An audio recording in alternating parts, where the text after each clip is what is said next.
الحمد لله نحمده ونستعينه ونستغفره ونؤمن به ونتوكل عليه ونعوذ بالله من شرور أنفسنا ومن سيئات أعمالنا من يهده الله فلا مضل له ومن يضلل فلا هادي له ونشهد أن لا إله إلا الله وحده لا شريك له ونشهد أن سيدنا وحبيبنا وشفيعنا وسندنا محمدا عبده ورسوله صلى الله تعالى عليه وعلى آله وأصحابه وبارك وسلم تسليما كثيرا كثيرا أما بعد فأعوذ بالله من الشيطان الرجيم بسم الله الرحمن الرحيم وَلَنَبْلُوَنَّكُمْ بِشَيْءٍ مِّنَ الْخَوْفِ وَالْجُوعِ وَنَقْصٍ مِّنَ الْأَمْوَالِ وَالْأَنفُسِ وَالثَّمَرَاتِ وَبَشِّرِ الصَّابِرِينَ الَّذِينَ إِذَا أَصَابَتْهُم مُّصِيبَةٌ قَالُوا إِنَّا لِلَّهِ وَإِنَّا إِلَيْهِ رَاجِعُونَ أُولَٰئِكَ عَلَيْهِمْ صَلَوَاتٌ مِّن رَّبِّهِمْ وَرَحْمَةٌ وَأُولَٰئِكَ هُمُ الْمُهْتَدُونَ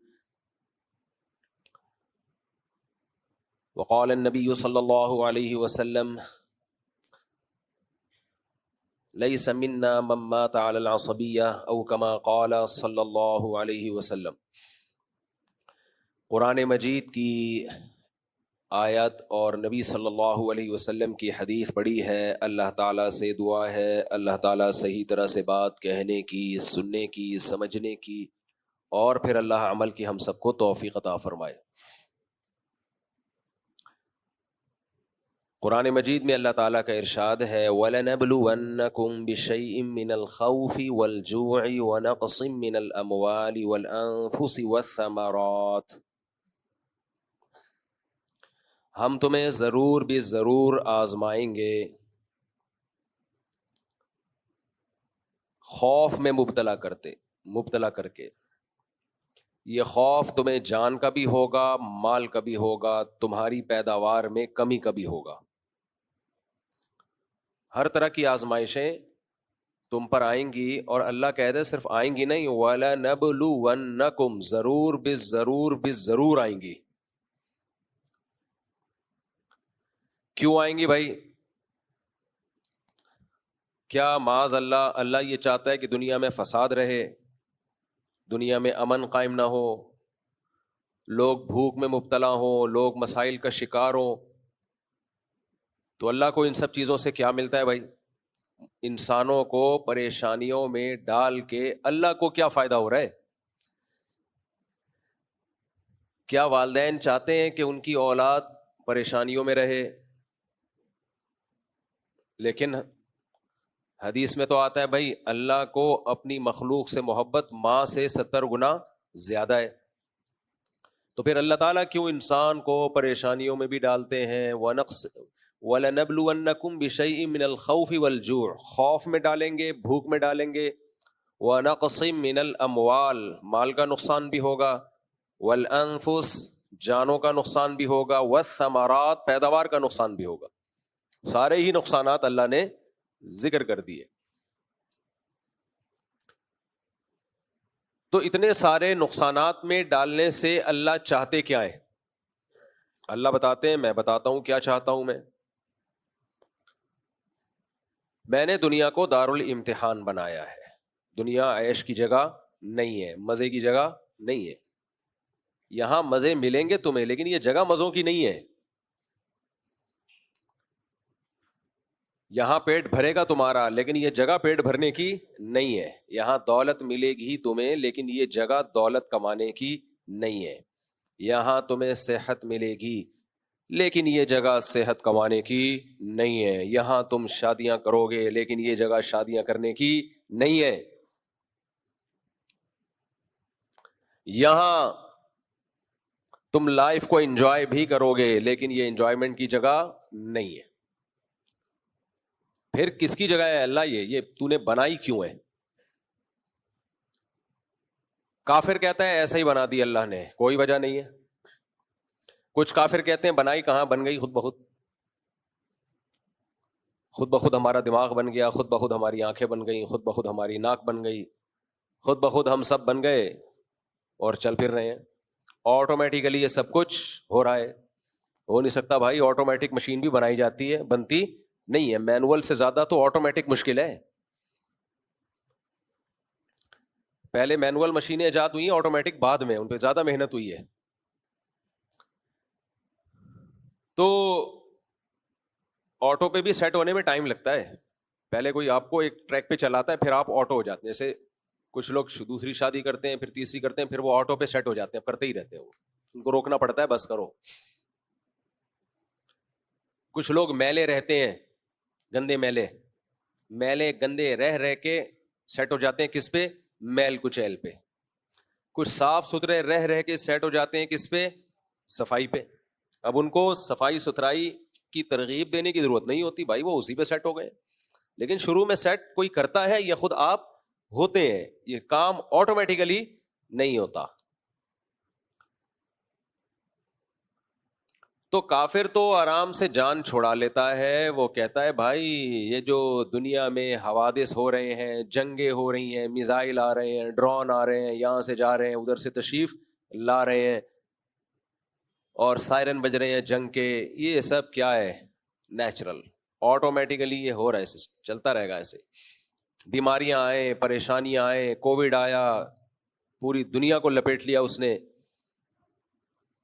موتیں ہوتی ہیں, ایکسیڈنٹ ہوتے ہیں. تو اس کے پاس تو اس نے ایک جواب تراشا ہوا ہے جس کا قرآن نے بھی تذکرہ کیا, ان ہی الا حیاتنا الدنیا نموت ونحیا وما یہلکنا الا الدہر. بھائی یہ نیچرل ہے, دنیا کی زندگی ہے, اور زمانے کے تصرفات ہیں. زمانہ کسی کو اٹھاتا ہے, کسی کو گراتا ہے. زمانہ کبھی خوشیاں دیتا ہے. لوگ کہتے ہیں ٹائم, پہلے کہتے تھے وقت کی بات ہوتی ہے, بندے دی بات ہوتی ہے, تے وقت کی بات ہوتی ہے. اب کہتے ہیں ٹائم کی بات ہوتی ہے. کل کہیں گے ٹائم کی ٹاک ہوتی ہے. سب کچھ انگلش میں آہستہ آہستہ کنورٹ ہو رہا ہے. امام حضرات نے دعا بھی انگلش میں مانگنا شروع کر دی اب تو. اے اللہ ہماری تمام پرابلمز کو حل فرما دے. تو میں نے کہا امام صاحب کو چاہیے تھا جب اتنی انگلش ہے تو حل کو سولو کہہ دیتے. اے اللہ ہماری تمام پرابلمز کو سولو فرما دے. اور اے اللہ کہنے کی کیا ضرورت ہے؟ او اللہ بولو, او اللہ. آہستہ آہستہ ہم کدھر کو کھسک رہے ہیں؟ سب ادھر کو کھسک رہے ہیں, انگلش کی طرف. انگلش ضرور سیکھو, بین الاقوامی زبان ہے, میری اور آپ کی ضرورت ہے, لیکن اپنی زبان سے رشتہ مت توڑو بھائی. ہم بھی کسی چیز میں بیلنس ہے ہی نہیں, یا تو ادھر کو کھسک جاتے ہیں پورا, یا بالکل ہی دیسی ہو جاتے ہیں. خیر, تو کافر کے پاس تو جواب آسان ہے. کافر کا بچہ ہم کہتے ہیں نا جس کو, اس کے پاس جواب کیا ہے؟ آسان ہے. اس کے پاس جواب آسان ہے بھائی, یہ تو خود بخود ہو رہا ہے, آٹومیٹیکلی ہو رہا ہے. کبھی بزنس اوپر جائے گا, کبھی بزنس نیچے جائے گا, اس میں اللہ کہاں ہے؟ وما یہلکنا الا الدہر. دہر ٹائم کو کہتے ہیں, زمانے کو کہتے ہیں, جس کو ہندی میں زمانہ کہتے ہیں. رمضان کو ہندی میں رمضان بولتے ہیں. رمضان میں مسلمان روزے رکھتے ہیں, یہ رمضان میں روزے رکھیں گے. بہرحال زبان کی بات ہوتی ہے, ٹائم کی بات ہوتی ہے. تو وما یہلکنا الا الدہر, کافر کہتا تھا ہمیں زمانہ ہلاک کرتا ہے, زمانہ ہمیں نوازتا ہے. نبی صلی اللہ علیہ وسلم نے فرمایا لا تسبوا الدہر, زمانے کو برا مت کہو. اس لیے کہ زمانہ کچھ نہیں کرتا, اصل میں کرتا کون ہے؟ اللہ کرتا ہے. یہاں مقصد یہ ہے کہ زمانے کی طرف یقینی نسبت, حقیقی نسبت نہ کرو. مجازن تو نسبت ہو جاتی ہے, حقیقت میں کون کر رہا ہے بھائی؟ اللہ. کافر کو دھوکہ اس سے ہوتا ہے کہ اللہ جب کوئی کام کرتا ہے تو اس کے لیے سبب اختیار کرتا ہے. جو سبب اللہ نے پیدا کی ہے نا, انہی اسباب, تو اس کی توجہ اسباب کی طرف چلی جاتی ہے, اللہ کی طرف نہیں جاتی. اب دیکھو, دو دکانیں ہم نے دیکھی ہیں اس طرح بہت, دو دکانیں, دونوں لسی کی دکانیں ہیں, ذائقہ سیم. ایک کی دکان ایسی چل رہی ہے کہ روکنے سے رک نہیں رہی, وہ کسٹمر کو بھگا رہا ہے, یہ میں نے خود اپنی آنکھوں سے دیکھا ہے. اور دوسرا بیٹھ کے مکھیاں مار رہا ہے. وہ کہہ رہا ہے کوئی نہ پیے, کم از کم مکھی تو نہ پیے نا. لوگ نہ پیئیں کوئی بات نہیں ہے، لیکن یہ دکان میں نے مکھیوں کے لیے نہیں کھولی. اب کافر بولے گا بھائی اصل میں ہوتا ہی ہے کہ جب کوئی بندہ آ رہا ہوتا ہے تو اس کی دکان پہ رش دیکھ کے ادھر چلا جاتا ہے، اس کی دکان پہ رش نہیں ہے. بھائی ٹھیک ہے، لیکن یہ سبب اللہ نے اس کے لیے پیدا کر دیا، اس کے لیے پیدا نہیں کیا. تو جو اللہ کو مانے گا وہ اللہ کی طرف نسبت کرے گا. ہم دن اور رات اپنے اسباب کو ٹوٹتا ہوا دیکھتے ہیں. میرے والد صاحب اکثر ایک واقعہ بیان کیا کرتے تھے. پاکستان نیوی میں ایک ہارٹ اسپیشلسٹ ڈاکٹر تھے جو ہارٹ اسپیشلسٹ نہیں بلکہ ہارٹ اسپیشلسٹ کے ٹیچر تھے، یعنی جو اسپیشلائزیشن کر رہے تھے ان کو پڑھایا کرتے تھے. کتنے بڑے اسپیشلسٹ ہوں گے. اور وہ ڈائیگرام بنا کے پوری تصویر بنا کے سمجھا رہے تھے کہ دیکھو ہارٹ اٹیک ایسے ہوتا ہے اور اس سے بچنے کی یہ تدبیریں ہیں. والد صاحب نے بتایا کہ ٹیچنگ کے دوران، پڑھانے کے دوران ان کو اٹیک ہوا اور ان کی ڈیتھ ہو گئی. لو بھیا کر لو کیا کرنا ہے. ڈاکٹر ہمیں کہتے ہیں اپنا کولیسٹرول چیک کر کے رکھو، کروانا چاہیے بھائی. 40-50 سال کے بعد مسائل آتے ہیں. بلڈ پریشر چیک کرو، ہر چیز تمیز سے چل رہی ہے. جو ڈاکٹر لوگوں کو کہتا ہے ظاہر ہے وہ خود بھی کر رہا ہوگا، اور جو ہارٹ اسپیشلسٹ ہے اس کی تو فیلڈ ہی یہی ہے. اس نے اپنا کولیسٹرول، خون میں کتنا گاڑھا پن ہے اور ای سی جی اور یہ سارے ٹیسٹ کروا کے رکھے ہوں گے کہ نہیں رکھے ہوں گے. کیا خیال ہے بھائی؟ ایک دم رپورٹیں کلیئر. اور آپ ابھی پڑھا رہے ہیں کہ جی یہ بلاکیج ہوتی ہے، اس کا خیال کرنا چاہیے، پراٹھے نہیں کھانے چاہیے، فیٹ مت لو وغیرہ وغیرہ، چینی کم کرو. یہ سب وہ رپورٹیں وہیں دھری کی دھری رہ گئیں اور وہ صاحب گرے اور ان کی ڈیتھ ہو گئی. یقیناً اس کا بھی کوئی سبب ہوگا، اس کا بھی کوئی سبب ہوگا، لیکن اس سبب کو پیدا کرنے والا کون ہے بھائی؟ اللہ ہے. سبب کیا ہوگا؟ ڈاکٹروں سے پوچھو تو کہتے ہیں کوئی کرنٹ آ رہا ہوتا ہے دل میں. وہ کرنٹ جیسے ہمارے یہاں لائٹ ایک دم چلی جاتی ہے نا، کوئی وجہ ہوتی ہے ہم لوگ کے یہاں لائٹ جانے کی؟ جنگ نہیں بھی ہوتی تو بھی لائٹ گئی بھی ہوتی ہے، جنگ نہیں بھی ہوتی تو بھی بتیاں بجھی بھی ہوتی ہیں. تو ہمیں تو انڈیا سے ویسے بھی کوئی اس لیے مسئلہ نہیں ہے کہ یہ مسئلے تو ہم پہلے سے دیکھ رہے ہیں. اب ڈرون گر رہے ہیں، اللہ ہدایت دے مودی کو. تو لیکن اللہ سے جنگ کی تمنا نہیں کرنی چاہیے. لیکن کراچی نے اتنے دھماکے پہلے دیکھے ہیں، اتنے دھماکے دیکھے ہیں نا کراچی نے، تو ہمارا امیون سسٹم کافی اسٹرانگ ہوا ہے. تو وہ کیا ہوتا ہے کہ ڈاکٹر کہتے ہیں کہ ادھر کرنٹ آتا ہے دماغ سے دل کی طرف، بعض دفعہ بیٹھے بیٹھے وہ کرنٹ ڈسکنیکٹ ہو جاتا ہے تو آپ کے دل کو انرجی نہیں ملتی، کرنٹ نہیں ملتا، اس سے وہ دھڑکنا چھوڑ دیتا ہے. میں تو ہر طرح کے لوگوں سے، آپ کو ڈرانا مقصد نہیں ہے کہ آپ ڈر جائیں کہ یار کرنٹ ہمارا نہ کہیں غائب ہو جائے. ڈرانا مقصد نہیں ہے، مقصد تو ڈرانا ہی ہے. جب تک ڈرو گے نہیں، اللہ کو مانو گے کیسے؟ اللہ کی مان کے کیسے چلو گے؟ یہ اتنا زیادہ دنیا سے دل لگا کے جو ہم بیٹھ گئے ہیں نا، ہر شخص نے یہ فرض کر لیا کہ میں 100 سال جیوں گا، مجھے کچھ بھی نہیں ہوگا، میں تو جوان ہوں، میری رپورٹیں کلیئر ہیں، میں نہیں مروں گا. احمقوں کی اس جنت سے فوراً سے پہلے نکل آؤ. احمقوں کی جنت پتہ ہے کسے کہتے ہیں؟ سارے جہنم کے اسبابوں اور بندہ سمجھ رہا ہو کہ میں بیٹھا ہوا کہاں ہوں جنت میں، اس کو کہتے ہیں احمقوں کی جنت. تو مقصد آپ کو ڈرانا ہی ہے کہ کسی بھی وقت مر سکتے ہو. ایک بم تو وہ وہاں سے آنے کا خطرہ ہے، لیکن ایک بم ہماری باڈی میں بم لگے ہوئے ہیں، گرنیڈ فٹ ہوئے ہوئے ہیں، کوئی بھی کسی وقت پھٹ سکتا ہے. تو میرے ہر طبقے سے ملنا ہوتا ہے، بڑے بڑے ڈاکٹرز اور ہر فیلڈ کے ڈاکٹروں سے. تو یہ جو ہارٹ اسپیشلسٹ ڈاکٹر ہوتے ہیں نا، ان سے میں نے ایک دفعہ پوچھا کہ ہم تو دیکھتے ہیں کچھ لوگوں کو کوئی ہارٹ کا پرابلم نہیں ہوتا پھر بھی مر جاتے ہیں وہ. جیسے آپ نے دیکھا ہوگا کچھ فٹ بالر ہیں، کھیل کے دوران مر گئے. اگر انہیں انجائنا کا کوئی پرابلم ہوتا، بلاکیج ہوتی، تو اتنی تیز بھاگ سکتے وہ؟ سوال ہی پیدا نہیں ہوتا. ڈاکٹر کہتے ہیں نا، جو آدمی جاگنگ کر رہا ہے اور سانس پھول رہا ہے اور سینے میں پین نہیں ہو رہا، اس کا مطلب اس کی جتنی آرٹریز ہیں وہ سب اوپن ہے، وہ بالکل کھلی ہوئی ہے. لیکن ہم دیکھتے ہیں بھاگتے بھاگتے دھڑام سے گرے، انا للہ۔ تو میں نے ایک ہارٹ اسپیشلسٹ سے پوچھا، میں نے کہا یہ کیا کہانی؟ بعض دیکھا ہم نے ساری رپورٹیں کلیئر ہیں، بیٹھے بیٹھے نکل لیے۔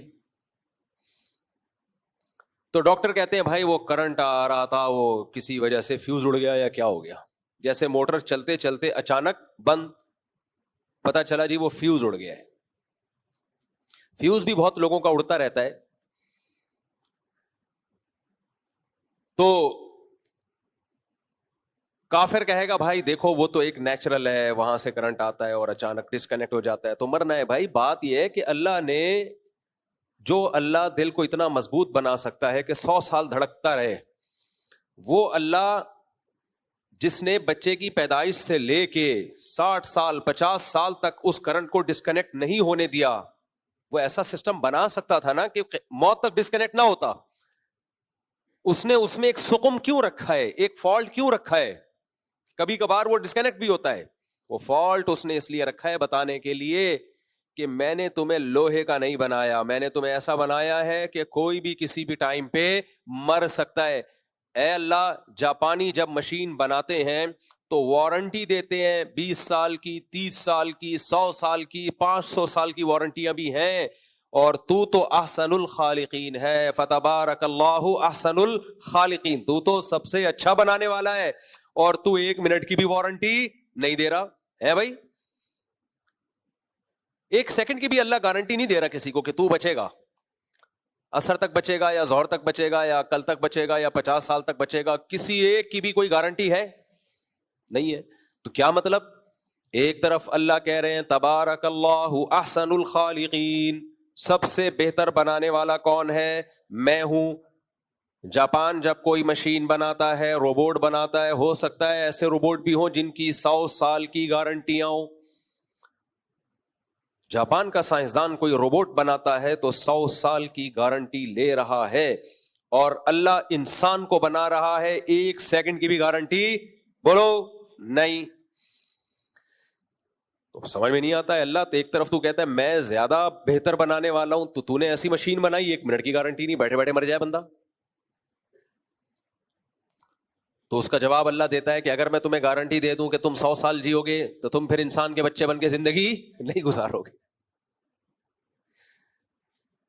پھر تم انسان کے بچے نہیں بنو گے، پھر تم بولو گے جس 99 سال کے بعد ہم توبہ کریں گے، پھر تم بولو گے اچھا بھی 100 سال تو اللہ نے گارنٹی دی ہوئی ہے، تو ٹھیک ہے 99 سال، بلکہ 99 بھی نہیں، جب 99 سال 11 مہینے 30 دن کے ہو جائیں گے، 31واں دن جو دسمبر کا 1 دن رہ جائے گا، اس کے بھی 24 گھنٹوں میں 23 گھنٹے 59 منٹ 59 سیکنڈ کے بعد توبہ کریں گے ہم۔ کیا خیال ہے بھائی؟ ابھی مجھے اور آپ کو بتا دیا جائے ہم نے 100 سال زندہ رہنا ہے تو ایک دم سے ہمارا لائف اسٹائل چینج، یار 100 سال تو پھر دیکھیں گے یار، آخر میں سوچیں گے کیا کرنا ہے، ابھی تو عیش کرو، عیاشی کرو۔ ہمارے ایک دوست تھے، کلاس فیلو تھے، کلاس فیلو تو نہیں بس دوست تھے، تو انہوں نے 20-22 سال میں داڑھی واڑی رکھ لی ماشاءاللہ۔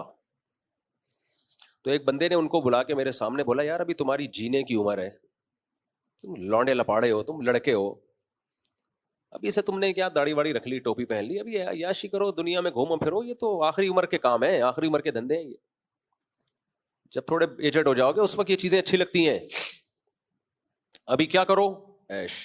لوگ کہہ رہے ہوتے ہیں بیٹا ابھی تمہاری عمر ان چیزوں کی، کہتے ہیں نا بیٹا ابھی تمہاری عمر صوفی بننے کی نہیں ہے، یہ جب دادا نانا بن جاؤ گے تو کرنا، اور دادا نانا تو کم وقت بنتا کہاں ہے، شادی 40 سال میں کرے گا تو نانا دادا کدھر بنے گا؟ وہ دادے نانے ونس اپون اے ٹائم ہوا کرتے تھے، جب ٹائم پہ شادیاں ہوتی تھی، جوانی میں دادا بنتا تھا، محلے کا دادا ہو جاتا تھا تھوڑے دنوں میں۔ ابھی تو دادا مارکیٹ سے ویسے بھی شارٹ ہے اور ویسے بھی شارٹ ہو رہے ہیں۔ ویسے شارٹ کا مطلب یہ کہ بننے سے پہلے فوت ہو جاتے ہیں، اور ویسے شارٹ کا مطلب دوسرا والا ویسے جو میں نے بولا اس کا مطلب جو بنتے ہیں ان کی صحتیں اس قابل ہے ہی نہیں کہ وہ زندہ رہیں، بس ان کو پوتے کی اطلاع ملتی ہے اور وہ دنیا سے چلے جاتے ہیں کیونکہ صحتیں ایسی ہو گئی ہیں، پراٹھے پھوڑ پھوڑ کے اور بریانیاں اور وغیرہ وغیرہ پھوڑ پھوڑ کے۔ خیر، تو اللہ تعالی انسان کی باڈی کی گارنٹی نہیں لیتے. کتنا بڑا پہلوان ہو, کتنا صحت مند ہو. ابھی 2-4 سال پہلے کوئی بہت بڑا باڈی بلڈر تھا, جم میں ہی اس کی ڈیتھ ہوئی ہے. تو جم میں ایکسرسائز کے دوران ٹہل گئے. اچھا, ہم لوگ کیا ہے, جم میں دنیا سے جانے کا خطرہ زیادہ ہوتا ہے. باہر ملکوں میں نے دیکھا ہے, جب کوئی ایکسرسائز کے لیے جم میں جاتا ہے, اس کا پہلے بی پی چیک ہوتا ہے, اس کی شوگر چیک ہوتی ہے. سمجھ رہے کہ اس قابل بھی ہے تو اس کے بعد وہ اجازت دیتے ہیں. ہمارے یہاں ہوتا ہے کچھ چلے جاؤ. اب بعض دفعہ آدمی کی شوگر ویسے ہی لو ہوئی ہوئی ہوتی ہے, اس کو پتہ نہیں ہوتا. شوگر کا پیشنٹ بن چکا ہوتا ہے, اس کو پتہ ہی نہیں ہوتا میں شوگر کا پیشنٹ ہوں. اس نے ایکسرسائز کی, اس کی شوگر اور زیادہ لو ہوئی, اور وہیں سے لو بھائی, شوگر لو ہوئی اور کام ہو گیا, لو بھائی نکل لیے. بی پی بہت زیادہ پہلے سے لو ہوا ہے, تھوڑی ایکسرسائز کی, ایکسرسائز سے بی پی اور لو ہو جاتا ہے, پسینہ وسینہ نکلتا ہے. تو نکلا تو تھوڑا بہت اندر کچھ بچا تھا, وہ بھی ختم. خیر, یہ کیا قصے لے کے بیٹھ گیا میں. تو میں یس کر رہا ہوں کہ دیکھو, انسان کی باڈی کی گارنٹی اللہ نے نہیں لی ہے. اب معاذ اللہ, یا تو اس کی علامت ہے کہ وہ بنانے والا کی بنانے میں نقص ہے. ظاہر ہے بنانے والے کے بنانے میں نقص نہیں ہو سکتا. اس نے سورج بنایا, اربوں سال سے اتنی انرجی دے رہا ہے, کبھی تھکا نہیں ہے. 13 لاکھ گنا زمین سے بڑا, 13 لاکھ زمینیں اکلوتے سورج میں آ سکتی ہیں, اور ایسے دہکتا ہوا جہنم کا انگارہ ہے, وہ ایسی آگ پھینک رہا ہے. لوہا پگھل جاتا ہے, کیا ٹیمپریچر ہے لوہے کے پگھلنے کا؟ 50-55. تو پانی نہیں ابلتا 50-55 پہ. خیر 460 ڈگری پہ. بھائی صحیح نالج دینا, یعنی پھینکنا نہیں. تو 5 لاکھ ڈگری سینٹی گریڈ سورج کا ٹیمپریچر. پگھلنے کا لفظ ہلکا ہے, ایسا تباہی مچا دے کہ برباد کر دے. تو اللہ نے بنایا وہ, اور پتہ نہیں کہاں سے اس میں گیس آ رہی ہے. دیکھو ہمارے ہاں گیس آتی نہیں ہے, بل بہت آتا ہے. ایک صاحب کے یہاں بہت زیادہ گیس کا بل آیا, کہتے ہیں کہ جہنم سے کنیکشن لے لیا کیا. پاکستانی قوم جو ہے باتوں میں بہت تیز ہو گئی, کہ ہم نے کوئی جہنم سے تھوڑی کنیکشن لیا ہوا بھائی, جتنا بل بات دے دیا. تو کتنا ایندھن اللہ نے سورج میں ڈالا, جلا جا رہا ہے کروڑوں اربوں سال سے. میں تو وہ ناسا کی ویڈیو بہت شوق سے دیکھتا ہوں, کوئی ویڈیو چھوڑتا نہیں ہوں میں, جو ناسا کی اپڈیٹس آ رہی ہوتی ہیں. اچھا, لوگوں کو کچھ پتا نہیں ہوتا, لوگ کہتے ہیں کباڑ کا ڈبہ چھوڑا ہوا ہے, وہ وہاں تک پہنچا کیسے. ہمارے یہاں ناسا سے بڑے سائنسدان ہیں الحمدللہ. جب میں لوگوں کے کمنٹس بھی پڑھتا ہوں, میں دیکھتا ہوں اس خبر کا لوگوں پہ کیا اثر پڑ رہا ہے. وہ جو خلائی سیارہ چھوڑتے ہیں نا, تو ناسا نے ایک سیارہ چھوڑا ہوا ہے, غالباً 87 میں چھوڑا تھا سورج کی طرف, بہت تیز اسپیڈ میں, سیکنڈوں میں پتہ نہیں کتنے کلومیٹر چلا جاتا ہے وہ. تو ابھی وہ سورج کے قریب ہے, تو اس میں کچھ ایسا سسٹم لگایا کہ ٹیمپریچر کا اس پہ اثر نہ ہو. وہاں سے وہ کیا آوازیں, بڑی ڈینجرس خطرناک آوازیں ریکارڈ کر کے بھیج رہا ہے.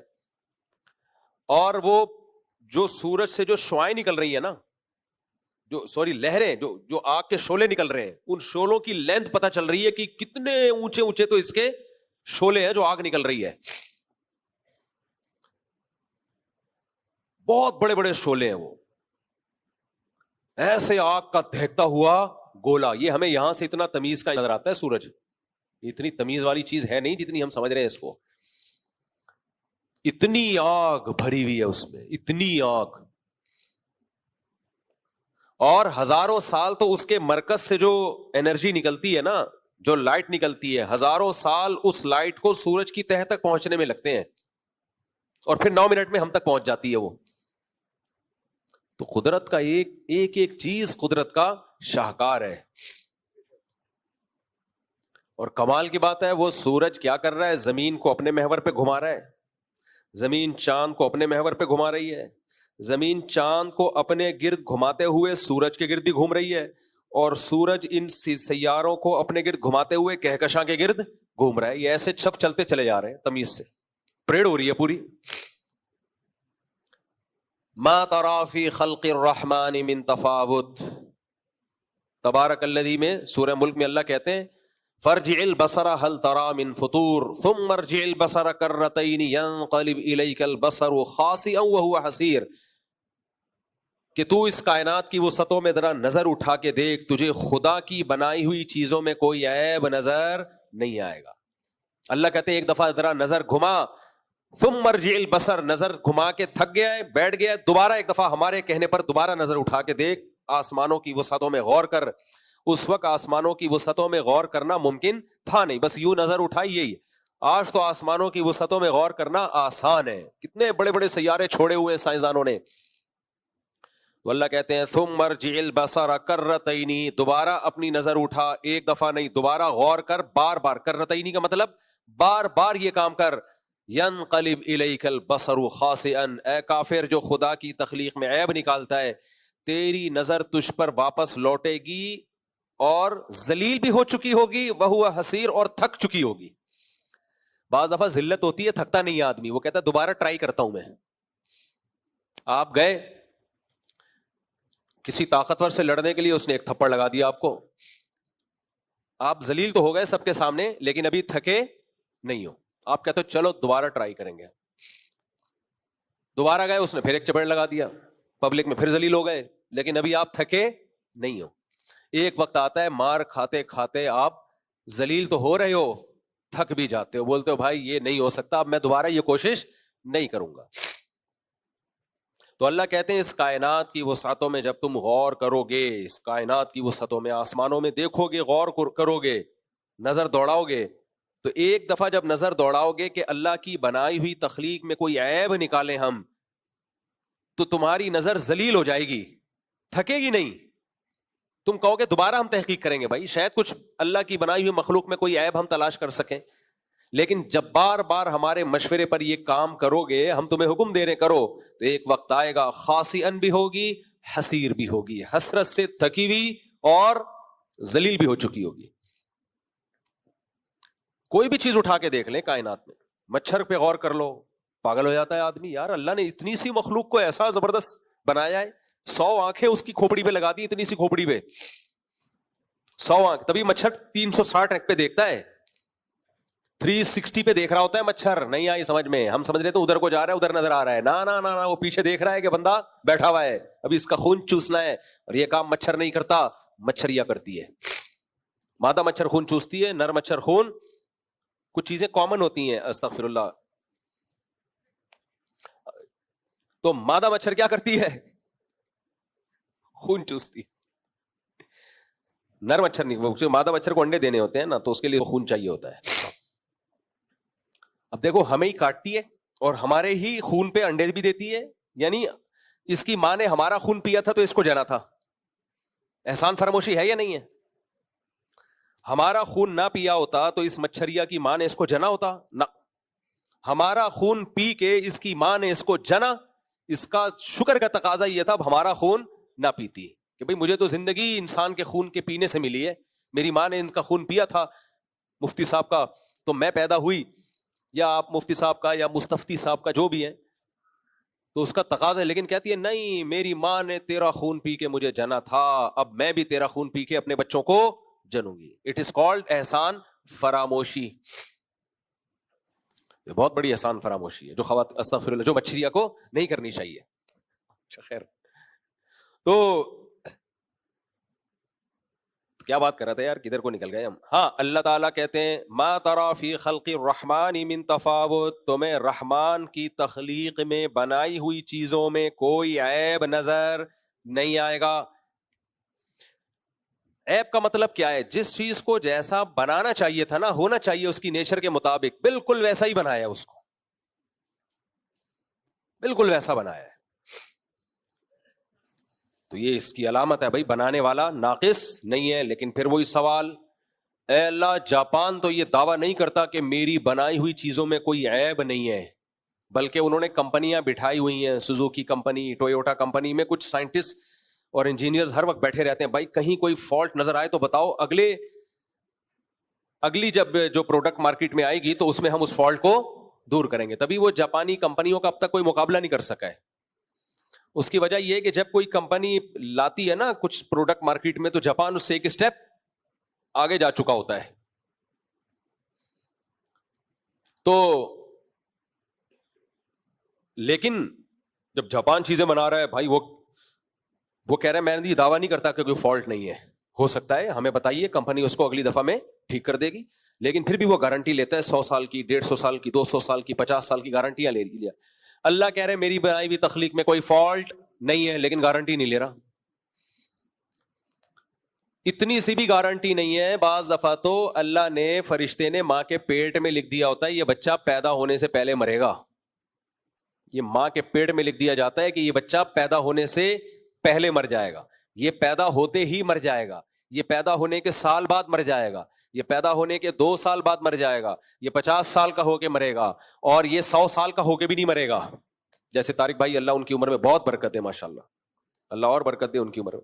ان کے ساتھ کے جتنے تھے مارکیٹ سے، ہماری مسجد کمیٹی کے پرانے صدر تھے، اللہ نے ان کو بڑا اسٹیمنا دیا ہے، حوصلہ دیا ہے، بہت ساری بیماریاں جھیلی ہیں انہوں نے۔ اچھا، جب بھی مجھ سے ملتے ہیں، مفتی صاحب میرا آخری وقت ہے، بس میں جا رہا ہوں، 20 سال سے یہ کہہ رہے ہیں، اللہ اور برکت دے ان کو، میرا مقصد ان کا مذاق اڑانا نہیں ہے، ان کو اپریشیٹ کرنا ہے۔ تو 20 سال سے کہہ رہے ہیں مفتی صاحب میں گیا، اور واقعی بیماریاں دیکھ کے لگتا گئے، ان کے علاوہ ان کے ساتھ کے سب چلے گئے۔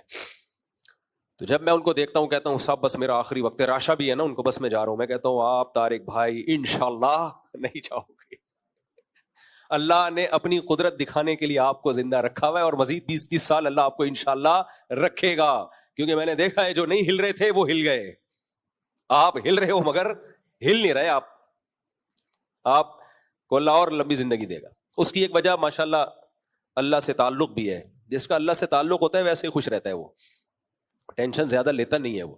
خیر،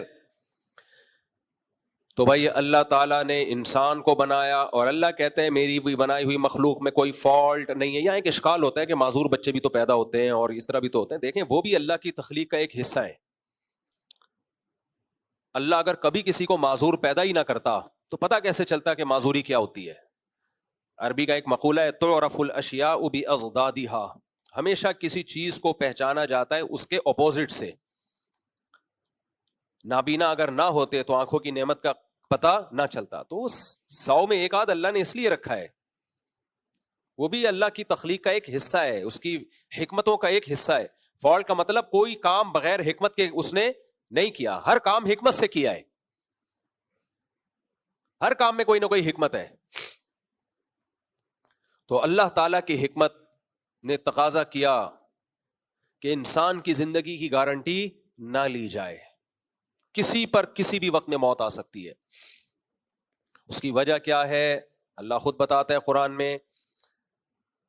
کافر کہتا ہے کوئی وجہ نہیں ہے، بس ایسے ہی ہے۔ اللہ کہتے ہیں نہیں بھائی ایسا ہی کچھ نہیں ہو رہا۔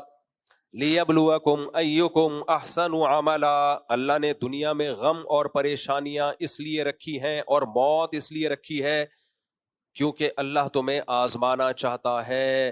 اگر موت نہ ہوتی، پریشانیاں نہ ہوتی تو رزلٹ کیا نکلتا؟ رزلٹ یہ نکلتا کہ سارے انسان اللہ کے نافرمان بن جاتے۔ یہاں میں ایک پوائنٹ کی بات ضرور کروں گا آپ سے۔ دیکھو، جیسے نیک لوگوں پہ آزمائشیں آیا کرتی ہیں، ایسے ہی اسلامی ملکوں پہ بھی آزمائشیں آتی ہیں۔ ہر وقت اپنے ملک کو معیشت کا تانا دینا، ہم غریب ہیں اور وہ اتنے ترقی کر گئے، ہم ایسے ہیں وہ اتنے ترقی کر گئے۔ آج ہم بے غیرت بن جائیں، غیرت پہ سمجھوتا کر لیں تو ہم دبئی جیسے ہوں گے، ہم ابو ظہبی جیسے ہوں گے، ہم بہت ترقی کریں گے۔ تو دنیا میں شاہد انور کی طرح دولت دولت دولت کی رٹ لگا کے مت رکھا کرو، ہر چیز دولت نہیں ہوتی۔ دولت دنیا میں سب کچھ ہے تو بھائی قارون، فرعون اور ہمارے جو حضرت جی ہمارے ہیں جن کا نام لینا میں نے چھوڑ دیا، ان کے پاس کم دولت ہے۔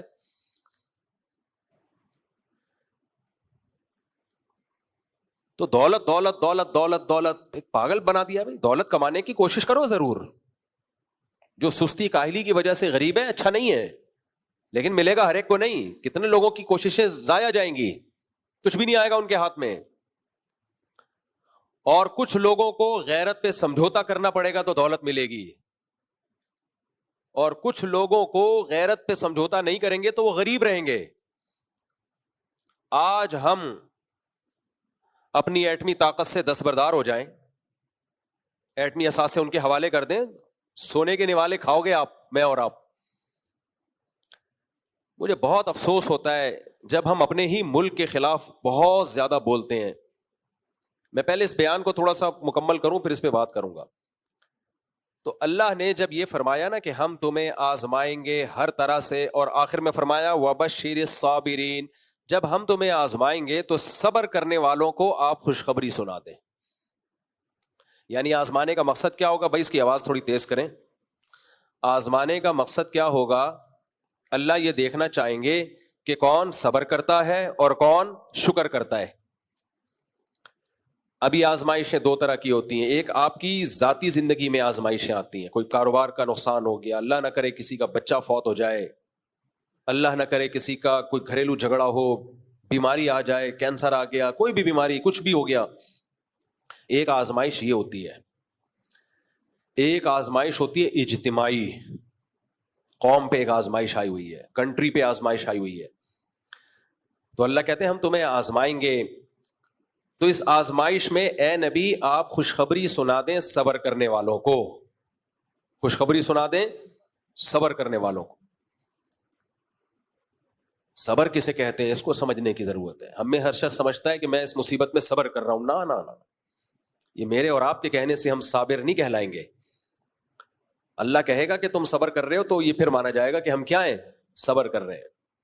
پہلی بات, جب کوئی غم آئے چاہے اجتماعی ہو انفرادی ہو, جزا فضا نہیں کرنا, ہا ہو ہی ہے چیخنا چلانا اور اپنی اوقات سے اپنے آپے سے باہر ہو جانا, جیسے کہ آج ہو گئے ہیں. جب میں کمنٹس دیکھتا ہوں نا, ایک میزائل آ کے گرا تو کمنٹس آپ دیکھیں, وہاں سے یہاں تک میزائل چل کے آ کیسے گیا, گر کیسے گیا, ہمارا میزائل سسٹم کہاں گیا. یہ رونا وہ دیہاتوں میں جو عورتیں نہیں ہوتی جو جنازے دیکھ کے پیٹ رہی ہوتی ہیں, یہ وہ اسٹائل ہے. جنگ ہو رہی ہے بھائی, اگر بٹن دبتے ہی میزائل پھٹنا شروع ہو جائیں تو جنگ کس بات کی. آزمائشوں کے موقع پہ قوم کو متحد ہونا پڑتا ہے, اپریشیٹ کرنا پڑتا ہے اپنی عسکری قوتوں کو. نبی کی سیرت میں ہمیں کیا ملتا ہے؟ غزوہ احد میں صحابہ کو شکست ہوئی ہے, باقاعدہ فرار ہوئے ہیں, لیکن نبی نے ان کو یہ نہیں کہا کہ تم بھاگنے والے ہو, فرمایا نہیں تم پلٹ کے حملہ کرنے والے ہو. خالصتاً شکست کو بھی ان کی حوصلہ افزائی کا ذریعہ بنایا جا رہا ہے. فرمایا صحابہ تو شرمندہ ہوئے کہ یا رسول اللہ ہم تو بھاگنے والے ہیں. فرمایا نا نا نا نا, بھاگنے والے نہیں ہو, یہ تو ہو جاتا ہے جنگ میں, تم تو پلٹ کے اب حملہ کرو گے. کیسا حوصلہ ملا صحابہ کو, دوبارہ پلٹ کے حملہ کیا انہوں نے. اور ہم جنگ جیت رہے ہیں اس کے بعد بھی نیگیٹو لوگ کیا کر رہے ہیں, ایسا تاثر دے رہے ہیں کہ ہم ہار رہے ہیں. یہ بہت دماغ میں بھوسا بھر گیا ہے, بہت زیادہ. اتنا کسی قوم کی کھوپڑی خراب نہیں ہوتی جتنی ہماری کھوپڑی خراب ہو گئی ہے. جنگوں میں میزائل بھی آتے ہیں, گرتے بھی ہیں, ڈرون حملے بھی ہوتے ہیں. یہ نہیں دیکھ رہے کہ اتنے ڈرونز کو گرا دیا ہے, ناکام بنا دیا ہوا میں. جن ڈرونز کو ہٹ کر کے گرایا ہے نا, اس پہ بھی یہ تبصرہ یہاں تک آنے کیوں دیا. نہیں یہی بات میرا خیال, یہاں تک. اب جو فوجی ترجمان ہیں ان کے مسلسل وضاحتی بیانات, ایکچولی ہم نے آنے اس لیے دیا کہ اتنی ہائٹ پر تباہ کرنے کے لیے زیادہ بڑے میزائل چاہیے تھے تو ہم چاہ رہے تھے نیچے آئیں. اب وہ لڑے گی فوج یا وضاحتی بیانات دیتی رہے گی؟ وہ قوم کو ایک ایک پٹاخہ پھاڑنے پر بھی بتائے گی یہ بم ہم نے اس لیے پھوڑا تھا کہ ایکچولی یہ وجہ تھی, اور یہ میزائل اس لیے آنے دیا تھا یہاں تک, ایکچولی یہ وجہ تھی. جنگ گئی تیل لینے. کبھی کبھار ایسی اتنی ڈپریشن ہوتی ہے, میرا کوئی ذاتی مفاد نہیں ہے. ایک تو پازیٹیو بات کرو, لوگ درباری ملا, سرکاری ملا, فوج سے پیٹ, یہ بکواس شروع کر دیتے ہیں. خدا کی قسم لا الہ الا اللہ, مسجد کے ممبر میں بیٹھا ہوں, 5 روپے تو دور کی بات, 5 آنے بھی ابھی تک کسی فوجی کی طرف سے ہم کو نہ ملے, نہ ملنے کی کوئی امید ہے. ہمارا تو مدرسہ جامعۃ الرشید وہ بیچارہ اس کی تنخواہیں رکی ہوئی ہیں, ابھی رمضان میں چندہ کر کے ہم نے ان کو تنخواہیں پوری کی ہیں. نہ فوجیوں سے جامعۃ الرشید کوئی مراعات لے رہا ہے, نہ ہم لے رہے ہیں. ہم ملک بچانے کی فکر میں لگے ہوئے ہیں. ملک گیا تو میری اور آپ کی واٹ لگے گی. لاشیں یہاں 24 کروڑ عوام ہے, 24 کروڑ عوام ہے, کوے کھائیں گے ان کی لاشوں کو. اتنا قتل ہوگا کہ تم شام کو اور سوریا کو اور شام کو اور عراق کو بھول جاؤ گے تم. منفی باتیں منفی باتیں منفی باتیں. یہ وبشر الصابرین, یہ صبر کرنے والوں کی فہرست میں ایسے لوگ داخل بولو نہیں ہے. جہاز گرا دیے کوئی چھوٹی بات ہے؟ پہلے ہی دن طیارے گرا دیے. جواب کیا دیا جا رہا ہے؟ وہ ہماری عوام کو ہٹ کر رہے ہیں اور یہ ان کے جہازوں کو ہٹ کر رہے ہیں. بھائی ان کی نظر میں جہاز کو ہٹ کرنے سے ان کو زیادہ بوکھلاہٹ ہو رہی ہے. جہاز جو گرے ہیں اس میں پائلٹ بھی گرے ہیں, ان کے جنازے, ان کا ایک پائلٹ مارنا درجنوں عوام کو آپ مار دو, فوج کہتی ہے ہمارا ایک پائلٹ کیوں مار دیا آپ نے. لیکن آپ منفی منفی منفی منفی. میں تو کل ساتھیوں سے کہہ رہا تھا یار یہ قوم اس قابل نہیں ہے کہ یہ فتح اور نصرت حاصل کرے, یہ ذلت اب ہمارا مقدر.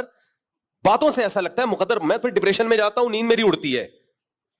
پھر میں نے سوچا موبائل جو ہے نا مغرب کے بعد دیکھو ہی نہیں, بند کر کے رکھ دو. آج ایسا ہی ہوا, میں نے مغرب کے بعد سے موبائل دیکھا نہیں, تو صبح میں نے اٹھ کے پوچھا ہاں بھائی کیا رپورٹ ہے, رات کو دیکھو ہی. جنگ سے میں اتنی ڈپریشن نہیں ہوتی انسان کو جتنی اپنی قوم کے حالات دیکھ کے ہوتی ہے. بھائی شکست بھی ہو رہی ہو نا, شکست بھی تو بھی حوصلہ بڑھایا جاتا ہے. نہ تم شکست خوردہ نہیں ہو, آگے بڑھو آگے بڑھو. اور یہاں شکست نہیں ہو رہی, فتح ہو رہی ہے, اس میں بھی منفیت نکالی جا رہی ہے, منفی باتیں کی جا رہی ہیں. وہ میزائل چل کے آ کیسے گئے یہاں تک, اور وہ ڈرون یہاں تک پہنچ کیسے گیا, تماشا دیکھ رہی ہے فوج. فوج جو کر رہی ہے بارڈر پہ کر رہی ہے. میں فوج کا نمائندہ نہیں ہوں, نہ میرا کوئی بچہ بھتیجا بھانجا آرمی میں ہے.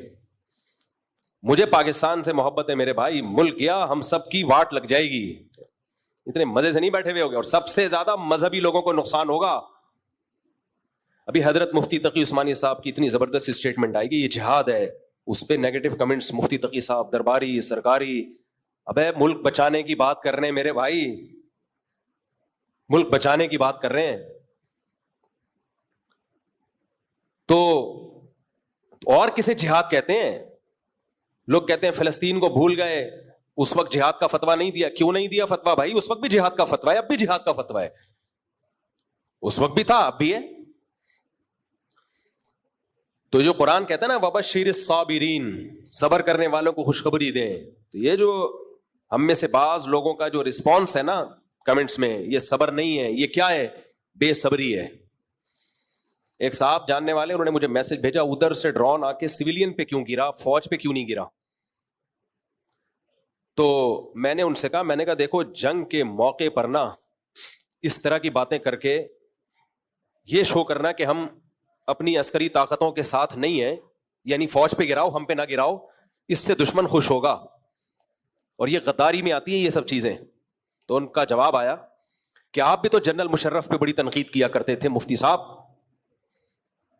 اب ہم نے اگر فوج پہ تنقید کر دی تو آپ کو کیوں تکلیف ہو رہی ہے؟ میں نے ان سے کہا, میں نے کہا جنرل مشرف ابھی جنگ لڑ رہا ہوتا نا تو میں اپنی تمام تنقیدیں فی الحال تھوڑی دیر کے لیے سائڈ پہ رکھ دیتا, ڈیلے کر دیتا, جب جنگ میں فتح ہو جائے گی تو کروں گا دوبارہ سے.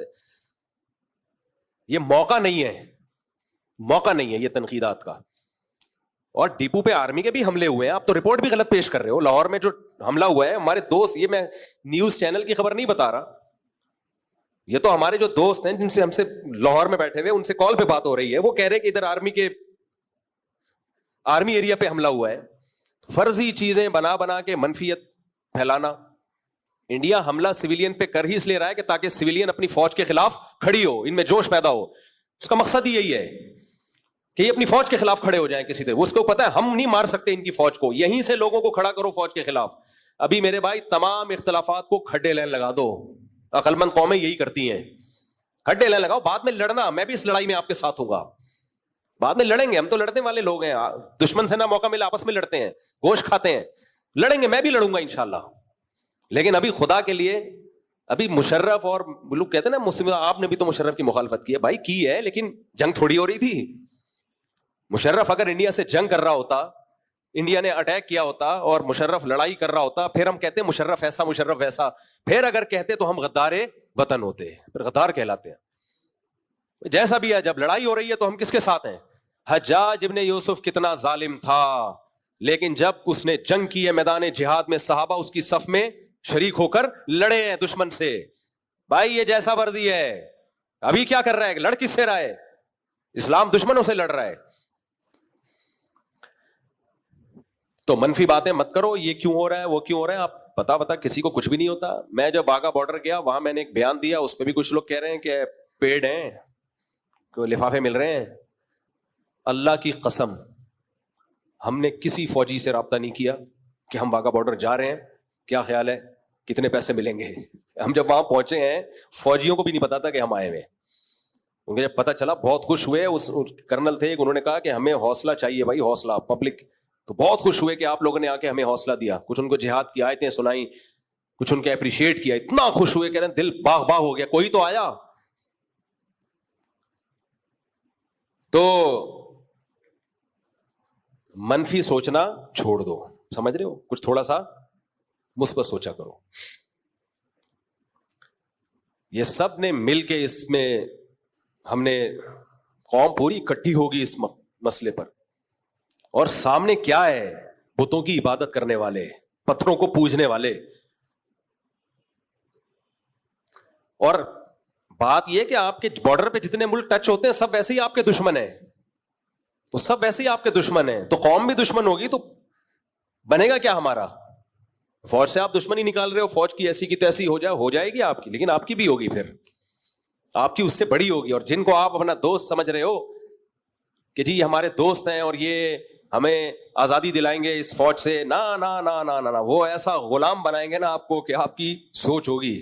انڈیا کے مسلمانوں کا حال دیکھو, انڈیا کے مسلمان صبح و شام انڈیا کی محبت کے نعرے لگاتے ہیں, مگر انڈیا ان کو اپنا ماننے کے لیے تیار نہیں ہے. وہ بیچارے زندگی ان کی گزر گئی یہی سمجھاتے ہوئے ہم پاکستان کے دشمن ہیں, ہم انڈیا سے محبت کرتے ہیں. انڈیا کہتا ہے جھوٹ بول رہے ہو, حالانکہ وہ کر رہے ہوتے ہیں, وہ ملک کے لیے قربانیاں دے رہے ہیں, لیکن نہیں مانتا مودی. انڈیا سے میری مراد ہے یہ مودی کی گورنمنٹ, یہ نہیں مانتی. کتنا ظلم ہوا ہے احمد آباد میں, مودی نے کتنا ظلم کیا ہے, کتنا ظلم کیا احمد آباد میں مودی نے, کیا کچھ کیا ہے. بابری مسجد شہید نہیں ہوئی, اسی تنظیم کے گنڈوں نے شہید کی ہے بابری مسجد کو, اسی نے احمد آباد کا واقعہ ہوا ہے. یہ سب اسی تنظیم کے کارنامے ہیں. کتنی ویڈیوز آپ نے سوشل میڈیا پہ دیکھی ہیں, مسلمانوں کو ڈنڈے سے مار مار کے قتل کیا جا رہا ہے. وقف کی زمینیں سرکاری املاک میں لی جا رہی ہیں. صدیوں سے جو مسلمانوں کی وقف کی زمینیں تھیں جس سے مسجد اور مدرسے چلا کرتے تھے, مودی سرکار نے آ کے وہ سرکاری تحویل میں لے لی ہیں. طلاق کے مسائل میں مداخلت جو خالصتاً مسلمانوں کے آئلی قوانین ہیں. ڈاکٹر ذاکر نائک پہ پابندیاں, ایک دہشت گردی کا جھوٹا الزام لگا کے ملک بدر کر دیا. تو جو اپنے ملک میں جنہوں نے مسلمانوں کا یہ حشر کیا ہوا ہے, تم کیا سمجھتے ہو فتح کے بعد وہ تمہیں عزت دیں گے؟ تو ہوش کے ناخن لو میرے بھائی. آزمائشوں میں پتہ چلتا ہے کون اپنا اور کون غیر ہے. باقی اختلافات سب کے ہیں, ہم بھی کسی ایک جماعت کو دودھ کا دھلا ہوا نہیں مانتے, ہمارے بھی اختلاف ہیں, لیکن جنگ ختم ہو جائے پھر انشاءاللہ ہم آپس میں لڑیں گے. مجھے بتانا کہاں جا کے پھڈا کرنا ہے, میں دیکھوں گا یہ سوٹیبل جگہ ہے, یا میں تو ہوئی پھڈے باز. 4 شادیاں پھڈوں کے بغیر تھوڑی ہو سکتی ہیں. لیکن محاذ پہ بلایا جا رہا اور میں بیوی سے لڑ رہا ہوں, ساس سے لڑ رہا ہوں, سسر سے لڑ رہا ہوں. لوگ بولیں گے بھائی ادھر بم آ رہا ہے, ابھی فی الحال کیا کرو, ادھر جاؤ یار. یہ لڑائیاں چلتی رہیں گی, ساس بہو کی لڑائیاں, سیاسی لڑائیاں, فوج اسٹیبلشمنٹ سے لڑائیاں, سسٹم. جو ہمارے الیکشن ہوئے ہیں وہ کس سے ہوئے ہیں, سسٹم ساری دنیا کو پتا ہے. لیکن مجھے غم اس لیے نہیں ہوتا کہ پہلی دفعہ تھوڑی ہوا ہے, تو ہمیشہ سسٹم سے ہی ہوتے ہیں. اب جو غم پہلی دفعہ پہنچتا ہے نا اس پہ انسان کو تکلیف ہوتی ہے. جو جس غم کے ہم پیدا ہی اس غم میں ہوئے ہو تو اس غم کی کیا تکلیف ہے یار. تو الیکشن شفاف کبھی پہلی دفعہ یعنی پہلی دفعہ تھوڑی ہوا ہے, یہ ایسے ہی چلتا ہے بھائی صاحب. مارکیٹ میں یہی چل رہا ہے. اوریجنل عدل و انصاف صرف کہاں ملے گا؟ آخرت میں ملے گا. دنیا میں ایسے ہی چلتا ہے, سسٹم کے تحت ہی سب کچھ. گھروں میں کون سا سسٹم ہے؟ سسٹم ہی تو ہے گھروں میں بھی. 100% گھروں میں کون سا کوئی عدل و انصاف کا نظام ہے؟ شوہر سچ بولتا ہے گھر میں؟ دیر سے آتا ہے تو کیا سچ بولتا ہے کہ میں فلم دیکھ کے آ رہا ہوں یا کہاں سے گھوم کے آ رہا ہوں؟ وہ یہی بتائے گا کہ میں مدنی مسجد گیا ہوا تھا, شب جمعہ کا بیان سن کے آ رہا ہوں. ایک آدمی شراب پی کے آتا تھا نا تو بیوی سے پٹتا تھا. ایک دن وہ آیا, دیوار پھلانگ کے آیا تاکہ بیوی کو پتہ نہ چلے کہ میں لیٹ آ رہا ہوں, اور گھر میں لیپ ٹاپ کھول کے بستر پہ بیٹھ گیا کہ میں آفس ورک کر رہا ہوں, جیسے بہت پہلے سے آیا ہوں. بیگم آئی, بیگم نے بولا پھر پی کے آیا ہے؟ کہہ رہا نہیں بیگم میں تو 1 گھنٹے سے آفس ورک کر رہا ہوں. کہہ رہی کم بخت پھر بریف کیس کھول کے کیوں بیٹھا ہوا ہے؟ شراب کی وجہ کیا کھول کے بیٹھا ہوا تھا؟ بریف کیس کھول کے. تو ہماری دشمنی نہ انڈیا کے مسلمانوں سے ہے نہ انڈیا کے اسٹیٹ سے ہے. انڈیا ایک اسٹیٹ ہے, ریاست ہے, جیسے دوسری ریاستیں ہوتی ہیں. ہمارا دماغ نہیں خراب کہ بلا وجہ ریاستوں سے ہم پنگے لینا شروع کریں. لیکن جو انڈیا کی موجودہ گورنمنٹ اس سے ہماری دشمنی ہے, اس کو ہم نہیں چھوڑے گا. صحیح ہے, اس کو نہیں چھوڑے گا انشاءاللہ. اور اس جنگ میں اگر ہمارا کوئی نقصان ہوتا ہے جانی یا مالی تو اس پہ ہم نے واویلا نہیں کرنا. کیوں مر گئے, فوج کہاں ہے؟ جنگ میں مریں گے بھی ماریں گے بھی. فَيَقْتُلُونَ وَيُقْتَلُونَ, قرآن کہتا ہے لڑتے ہیں مارتے بھی ہیں مرتے بھی ہیں, سب کچھ ہوگا. اور اس سے بڑی بات یہ فوجی کیوں نہیں مر رہے؟ فوجی مر گئے تو تم کیا کرو گے پھر؟ تیرا کیا ہوگا کالیا؟ اس پہ تو خوش ہونا چاہیے فوجی نہیں مر رہے, حالانکہ وہ بھی شہادتیں پیش کر رہے ہیں, ایسا نہیں ہے کہ وہ ان کو کچھ نہیں ہو رہا. تو مثبت سوچ رکھو, ورنہ دماغ نے ایک دن برین ہیمریج سے پھٹ کے مر جاؤ گے کسی دن. جو آدمی منفی سوچتا ہے نا, منفی یہ کیوں ہے, جیسے فسادی, کچھ مرد فسادی ہوتے ہیں گھروں میں, کچھ فسادی عورتیں, دفتروں میں مرد ہوتے ہیں کچھ فسادی. آپ نے دیکھا ہوگا جہاں بھیجو گے وہ سارا سسٹم تباہ کر دیں گے, غیبتیں کر کر کے. یہ کیوں ہو رہا ہے, یہ میرے بعد آیا تھا, اس کی تنخواہ زیادہ کیوں ہے, میں 10 سال سے جھک مار رہا ہوں, ابے اس کی تنخواہ اس لیے زیادہ ہے, کم بخت اس کی تو میٹرک پاس ہے اور یہ PhD کر کے آیا ہے اس لیے زیادہ ہے. یار یہ غلط ہو رہا ہے, یہ میں اتنے عرصے سے باس کی جو ہے نا وہ چمچاگیری کر رہا ہوں, اور یہ دیکھو یہ دفتروں میں ایسے فساد, مسجدوں میں بھی ہوتے ہیں. یہ کیا ہو رہا ہے, یہ کلر ہے 20 سال سے اس مسجد میں آ رہے ہیں, ایئر کنڈیشن نہیں ہے, چندہ 5 روپے کا بھی نہیں دیا ہوگا انہوں نے. تو ہوتے ہیں ہر جگہ فسادی لوگ ہوتے ہیں, منفی گھروں میں تو بہت ہوتے ہیں لڑوانے والے. یہ میاں بیوی کو لڑواتے ہیں, ساس بہو کو لڑواتے ہیں. ساس بہو کو تو لڑوانے کی ضرورت ہی نہیں ہے میرے بھائی, وہ خود ہی لڑ رہے ہیں, تو ماں کے اور آگ لگا رہے, چنگاری لگا رہے, ان کو لڑوا رہے. میں پہلے کسی علاقے میں رہا کرتا تھا, تو مجھے اندازہ وہ میرے گھر والے جب ایک خاص کسی کے گھر میں جاتے ہیں نا, تو جب بھی آئیں تو میری لڑائی ہوتی ہے. میں پریشان تھا, یار ہماری اچھی بلی زندگی گزر رہی ہوتی ہے, وہ کسی خاتون سے ملنے جب میری گھر والی جاتی ہے, ان کے گھر دوستی ووستی ہے, تو آگے پھر لڑائی. شروع میں میری سمجھ میں, اس وقت ہم ناتجربے کار تھے, پھر مجھے اندازہ ہوا بھائی یہ بہت بڑا مسئلہ ہے. اچھا, بعض خواتین کا گھر میں دیکھا, وہ جب آئی ہیں ملنے کے لیے گئی ہیں تو گھر میں لڑائی ہوئی ہے ہماری. ابے وہی چل رہا ہے, اچھا والا نہیں ہو رہی تھی, یہ اس کے آنے سے ہوتی ہے. اس وقت مجھے اندازہ ہوا کہ کچھ خواتین کا کام آگ بجھانا اور کچھ کا کام آگ جلانا. وہ ماچس کی تیلی ہوتی ہیں, ان کا کام ہے کیا کریں. اور ایک واقعہ سنا دیتا ہوں جس سے آپ کو اندازہ ہو یہ آگ جلانے کے واقعات ہوتے کیسے. ہمارے ایک دوست نے دعوت کی, اس وقت اتفاق سے میری صرف 2 تھیں, اللہ معاف فرمائے, کہتے ہوئے بھی شرمندگی ہوتی ہے, صرف 2, لیکن بہرحال مجبوری تھی, اکٹھی 4 ہو نہیں سکتی تھی. تو میرے گھر والوں کو بلایا عقیقے پہ کسی نے, تو میں نے کہا دونوں کو ایک ساتھ لے کے جاؤں گا تو میں خود نہیں جا سکوں گا, میں باہر ہی کھڑا رہوں گا, تو اس لیے 1 by 1 پہلے ایک کو پھر دوسرے گھر والوں کو لے جاؤں میں. تو جب ایک گھر والوں کو میں لے کر گیا ہوں, تو جیسے میں نے کہا بھائی آدھے گھنٹے بعد میں آ جاؤں گا لینے کے لیے, یا میں وہیں بیٹھا رہا, واللہ مجھے یاد نہیں, بہرحال آدھا گھنٹہ پونا گھنٹہ گزرا, وہ ٹائم پہ گھر والے آ گئے اور میں لے کے چلا آیا. اب دوسرے کو لے کر گیا, دوسرے گھر والوں کو, ان کو وہاں ہو گئی دیر. اب دیر ہو گئی تو مجھے فون کرنا بنتا تھا, بھائی کیا ہو گیا, اتنا ٹائم کیوں ہو گیا. 2-3 دفعہ میں نے فون کر لیا کیونکہ لیٹ بہت ہو رہے تھے, لیٹ نائٹ, رات دیر ہو گئی تھی رات. میں نے ان کو لے آیا, بہرحال 2-4 دن ہمارے گزرے, اس کے بعد لڑائی شروع, ڈرون پہلی والی سے, جن کو پہلے لے کر گیا تھا نا, ڈرون حملے شروع, اور دھمکیاں, ڈرون, بالکل وہی جو ابھی مودی اور پاکستان کا چل رہا ہے. پہلے لائٹ فائرنگ, ہلکی ہلکی, کیا آپ کے دل میں میری کوئی ویلیو نہیں ہے, یہ ابھی جنگ کا سائرن بج رہا ہے, یہاں سے ابتدا ہوتی ہے, آپ کے دل میں میری کوئی ویلیو نہیں. کیوں ویلیو نہیں ہے, میں گھر کا کرایہ دے رہا ہوں, بچوں کی فیسیں دے رہا ہوں, ٹائم دے رہا ہوں, اور ویلیو کسے کہتے ہیں نا.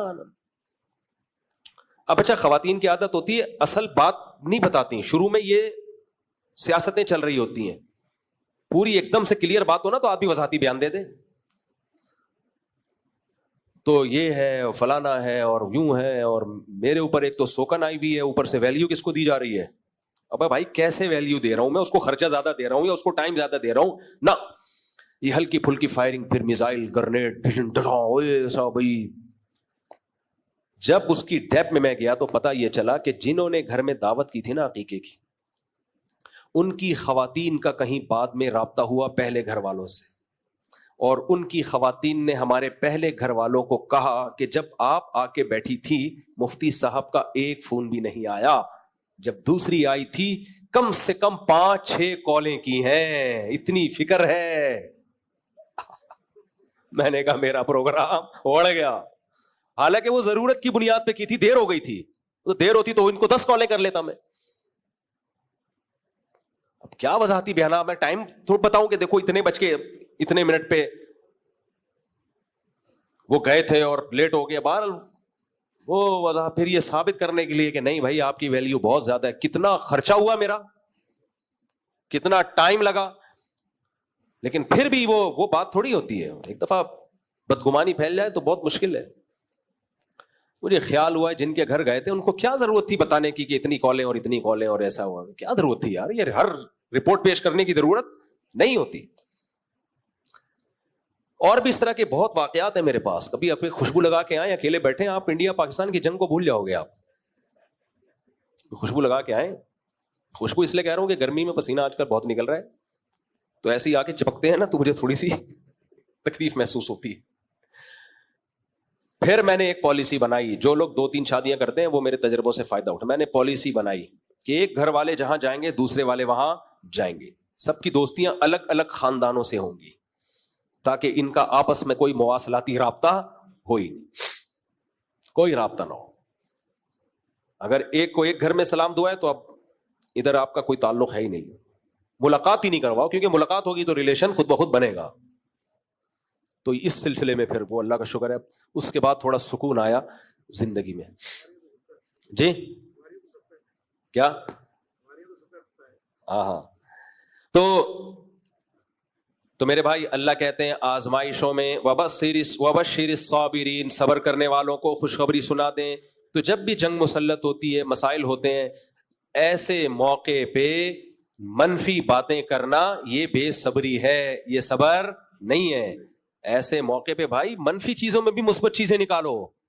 ہمارے نبی نے کیا کیا غزوہ احد میں, صحابہ جب بہت سخت حملہ ہوا تو کچھ صحابہ کے قدم اکھڑ گئے, وہ شرمندہ ہوئے نبی صلی اللہ علیہ وسلم سے, اور کہ یا رسول اللہ ہم تو فرار ہونے والے ہیں. آپ نے فرمایا نہیں نہیں نہیں, تم فرار ہونے والے نہیں ہو, تم پلٹ کے حملہ کرنے والے ہو. یہ تو ہو جاتا ہے جنگ میں.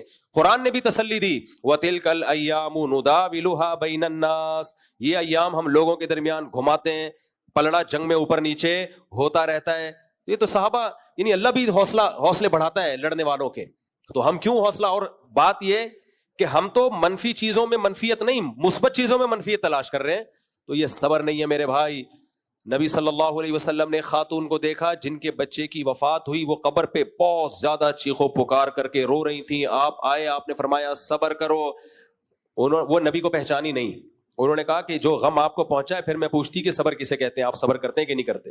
وہ خاتون چلی گئی گھر, کسی نے پھر اس کو بتایا تو اللہ کے نبی تھے, تو وہ بیچاری گھبرا کے آئی نبی صلی اللہ علیہ وسلم کے پاس, عرض کیا یا رسول اللہ میں اب صبر کروں گی. آپ نے فرمایا انما الصبر عند الصدمۃ الاولى, جب غم پہنچے اس وقت صبر کی ہے ویلیو ہے اللہ کی نظر میں. تو بھائی ابھی جنگ کے حالات ہیں, تو اس وقت اللہ دیکھے گا کہ ہم میں سے کون صبر کرنے والوں میں ہے اور کون واویلا کرنے والوں میں. تو الٹی باتیں پھیلا کے دشمن کو ہنسنے کا موقع مت دیں. اللہ تعالیٰ ہمارے ملک کی بھی حفاظت فرمائے, اور مودی سرکار کو جو دماغ کی کھوپڑی گھومی ہوئی ہے اس کو بھی اللہ ہمارے ذریعے سے سیٹ فرمائے. جب بھی الیکشن ہونے والے ہوتے ہیں تو سرکار اس طرح کی کچھ حرکتیں شروع کر دیتے ہیں. اللہ تعالیٰ ہماری حفاظت فرمائے.